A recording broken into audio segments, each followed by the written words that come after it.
Hello students, study time channel में आप सभी का स्वागत है। आज हम कक्षा 10 विषय विज्ञान तिथि 20 सितंबर 2021 का कार्यपत्रक 31 यानी कि वर्कशीट 31 जो कि हमें शिक्षा निदेशालय राष्ट्रीय राजधानी क्षेत्र दिल्ली से जारी की गई है उसका अध्ययन करेंगे। बेटा ये वर्कशीट जो है आपके अध्याय 10 यानी कि चैप्टर 10 के जो कि जिसका नाम है प्रकाश, परावर्तन तथा अपवर्तन में से ली गई है। आज हम प्रकाश, परावर्तन तथा अपवर्तन के बारे में जानेंगे। गोलीय दर्पण के आधारभूत संप्रत्य बेसिक कॉन्सेप्ट्स क्या हैं गोलीय दर्पण के, वो हम जानेंगे।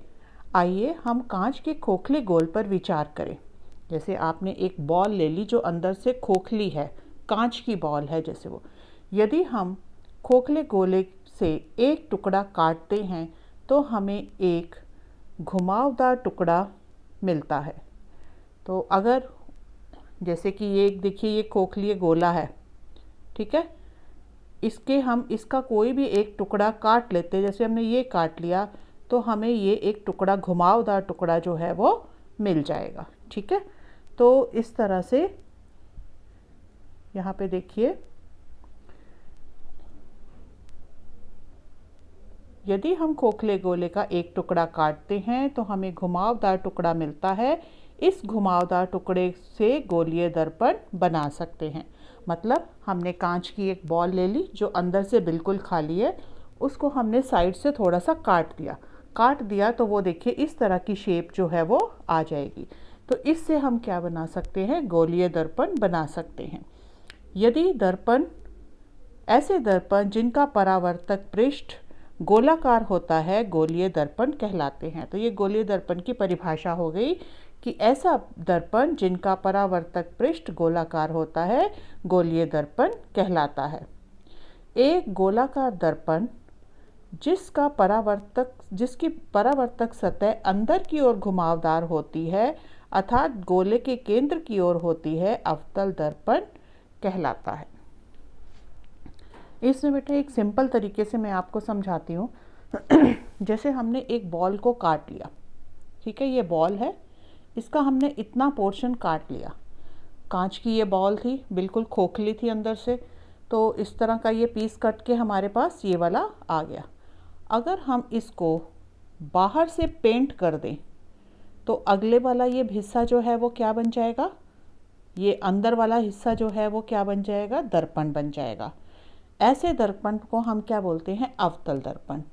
और अगर इसी बॉल के हमने एक पीस काट लिया, अगर हम अंदर वाला दर्पण ये वाला हिस्सा पेंट कर देते हैं, ये वाला, ठीक है, ये वाला हिस्सा पेंट कर देते हैं अंदर वाला, तो बाहर वाली पृष्ठ क्या बन जाएगी, ये वाली पृष्ठ बन जाएगी ये दर्पण। ठीक है, तो इसको हम क्या बोलते हैं, उत्तल दर्पण। तो ये वाला क्या हो गया, अवतल दर्पण, ठीक है, और ये वाला हो गया अवतल दर्पण और ये वाला हो गया उत्तल दर्पण। तो मैंने आपको यहाँ पे ये देख लीजिए बताया है, एक बार फिर ध्यान से इसको समझ लीजिए कि जब हम कांच की कोई खोखली बॉल लेते हैं और उसका ऐसे किनारा काट देते हैं, तो अगर हम बाहर की साइड से उसको पेंट करते हैं तो अंदर वाला पृष्ठ जो है वो क्या बन जाता है, दर्पण बन जाता है। ऐसे दर्पण को हम क्या बोलते हैं, अवतल दर्पण। और अगर उसी टुकड़े को अंदर वाली सतह में जो हम अगर पेंट कर देते हैं तो बाहर वाली सतह जो ये वाली सतह है ये क्या बन जाती है, दर्पण बन जाती है। और ऐसे दर्पण को हम बोलते हैं उत्तल दर्पण। तो अब मेरे ख्याल आपको समझ में आ गया होगा कि अवतल दर्पण और उत्तल दर्पण में क्या अंतर है। तो अब यहाँ पे हम आगे इसकी स्टडी करते हैं। यहाँ देखिए गोलीय दर्पण खोखले गोल का हिस्सा है, ठीक है। तो हम पहले कुछ परिभाषाएं जो हैं वो पढ़ते हैं और यहाँ से समझते हैं। गोलीय दर्पण से संबंधित महत्वपूर्ण शब्दावली, मतलब हम कौन कौन सी टर्म्स इसमें यूज़ करते हैं उनके बारे में जानते हैं। वक्रता केंद्र, जिसको हम बोलते हैं सेंटर ऑफ कर्वेचर।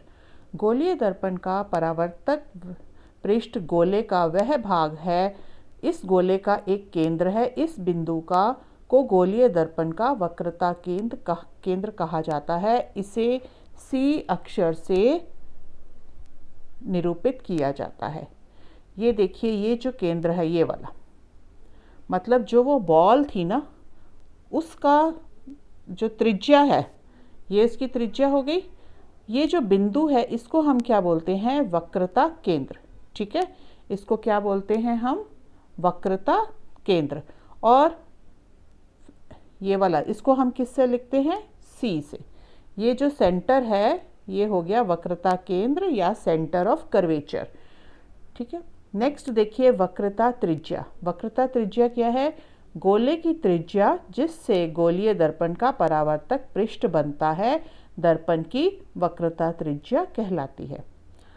मतलब ये वाला देखिए, वक्रता त्रिज्या क्या है? इस गोले का, ये जो पूरा गोला है, इस गोले की जो त्रिज्या होगी ये, इसको हम क्या बोलते हैं? वक्रता त्रिज्या।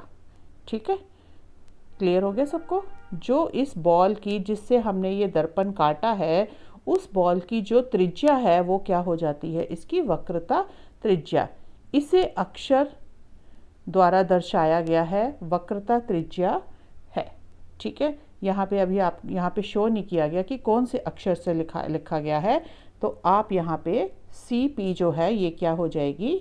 ये इसका पोल है, ध्रुव है, और ये क्या हो जाएगी? इसकी वक्रता त्रिज्या क्या हो जाएगी? CP।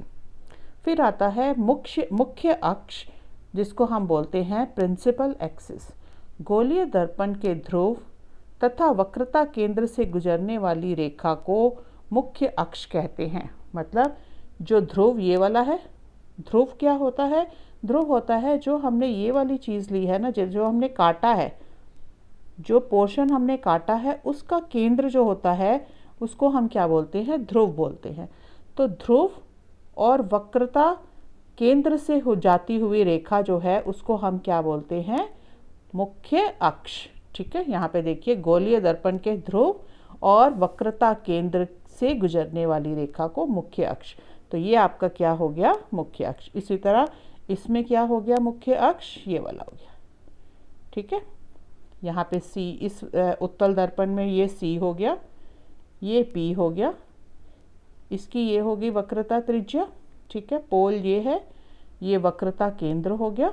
तो इस तरह से ये वाला आपको चित्र जो है यहाँ पे सारा दर्शाया गया है। अब देखिए, अब इसमें जो क्वेश्चन हैं वो हम करेंगे। अभ्यास के जो प्रश्न हैं, पहला देखिए, सही विकल्प चुनिए। तो अभी आपने ऊपर सारा पढ़ा है, उस पे बेस्ड यहाँ पे ये क्वेश्चंस दिए हैं, तो हम उनके उत्तर जो है वो ढूंढने की कोशिश करेंगे।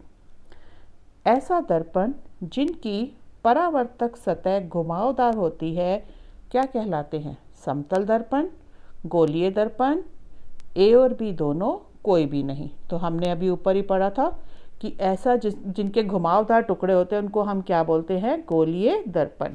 तो हम इसको कर देंगे टिक। ठीक है, नेक्स्ट क्वेश्चन देखिए, गोलीय दर्पण गोले का एक भाग है और गोले का एक केंद्र होता है, जिसे दर्पण का क्या बोलते हैं? वक्रता केंद्र। ये भी मैंने आपको बताया था कि गोले का एक केंद्र होता है जिसको हम क्या बोलते हैं? वक्रता केंद्र, ये वाला। ठीक है, तीसरा प्रश्न देखिए, गोलीय दर्पण के ध्रुव और वक्रता केंद्र से गुजरने वाली सीधी रेखा, ये सीधी रेखा बताई थी कि कौन कौन सी है? ध्रुव से और केंद्र से होकर निकलने वाली सीधी रेखा, इसको हम क्या बोलते हैं? मुख्य अक्ष। तो हम मुख्य अक्ष को टिक कर लेंगे। ठीक है, अब नेक्स्ट क्वेश्चन देखिए, यहाँ पे है, चित्र में दिखाया गया है कि दर्पण उत्तल है, अवतल है, समतल है या कोई भी नहीं है। तो सबसे पहले हम देखेंगे कि यहाँ पे जो पेंट देखो बाहर वाली साइड पे हुआ है। ठीक है, तो मैंने आपको दिखाया था कि अगर पेंट बाहर वाली साइड पे है तो वो क्या होता है? अवतल। अगर अंदर वाली साइड पे हो तो उत्तल। तो यहाँ पे बाहर वाली साइड पे पेंट है, इसका मतलब क्या है कि जो परावर्तक पृष्ठ है ये वाला है। ठीक है, ये दर्पण बन गया, ये वाला पृष्ठ जो है, तो ये क्या हो जाएगा? इसकी ऑप्शन क्या हो जाएगी? अवतल दर्पण। ठीक है, नेक्स्ट क्वेश्चन देखिए, निम्नलिखित कथनों में से सही या गलत लिखें। इसमें हमने बताना है ये सही है या गलत है। तो ऐसे दर्पण जिनका परावर्तक पृष्ठ गोलाकार होता है गोलीय दर्पण कहलाते हैं। हमने अभी ऊपर पढ़ा था, तो ये क्या हो जाएगा, करेक्ट हो जाएगा, क्योंकि जिनका परावर्तक जो है पृष्ठ जो है वो गोलाकार होता है, वो क्या होता है, गोलीय दर्पण कहलाता है। नेक्स्ट देखिए, गोलीय दर्पण के ध्रुव और वक्रता केंद्र से गुजरने वाली सीधी रेखा को मुख्य अक्ष कहते हैं। मैंने आपको पहले बताया था कि यहाँ से पोल से और केंद्र से ये यहाँ से जो सीधी रेखा जाती है उसको हम क्या बोलते हैं, उसको क्या बोलते हैं, मुख्य अक्ष। तो ये भी हमारी स्टेटमेंट क्या होगी, करेक्ट होगी। तीसरा देखिए, गोलीय की त्रिज्या जिससे गोलीय दर्पण का परावर्तक पृष्ठ बनता है दर्पण की वक्रता त्रिज्या कहते हैं।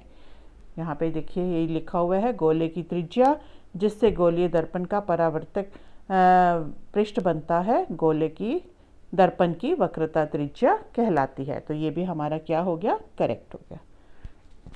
चौथा देखिए, समतल दर्पण गोलीय दर्पण का उदाहरण है। समतल का मतलब क्या होता है, एकदम स्ट्रेट, सीधा हो, एक जैसा तल हो जिसका, तो वो गोलीय दर्पण का उदाहरण तो हो नहीं सकता। गोलीय दर्पण जो है वो कैसा होता है, घुमावदार टुकड़ा से बनता है, ठीक है, और समतल जो होता है एकदम प्लेन होता है, तो ये पॉसिबल नहीं है। समतल दर्पण गोलीय दर्पण का उदाहरण नहीं होगा, तो इसको हम क्रॉस कर देंगे। नेक्स्ट देखिए, उत्तल दर्पण गोलीय दर्पण नहीं है। हम तो यहाँ देख रहे हैं कि ये जो उत्तल दर्पण है ये क्या है, गोलीय दर्पण का ही हिस्सा है, तो ये स्टेटमेंट क्या हो जाएगी, गलत, ठीक है। इस तरह से हमारी ये चैप्टर 10 की वर्कशीट जो है वो कंप्लीट हुई। और इसको अगर ये आपको वर्कशीट अच्छी लगी है तो इस मेरे चैनल को सब्सक्राइब कीजिए, ताकि आपको आगे आने वाली वर्कशीट्स की नोटिफिकेशन जो है वो सबसे पहले आपके मोबाइल पर मिल जाए। और अगर आपको ये लेक्चर अच्छा लगा है और तो इसमें आप लाइक करिए, कमेंट्स करिए, और अगर आपके कोई प्रॉब्लम है, कुछ चीज़ नहीं समझ में आई या आप कुछ डिस्कस करना चाहते हो तो कमेंट सेक्शन में जाके मेरे से कोई क्वेश्चंस भी पूछ सकते हो। थैंक यू बेटा।